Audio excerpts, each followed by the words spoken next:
Ihubagan si Inday sa puson, naipatso sa iyang gikaon.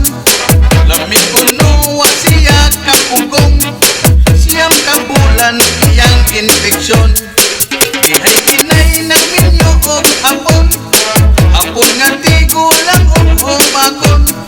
Sugod siya kay iya lang hukon, og iya lang uto-utohon. May pagsilan baya kinabuhi, mga gwapa matigninyo lagbati. Basta dunay kwarta, basta daghag sa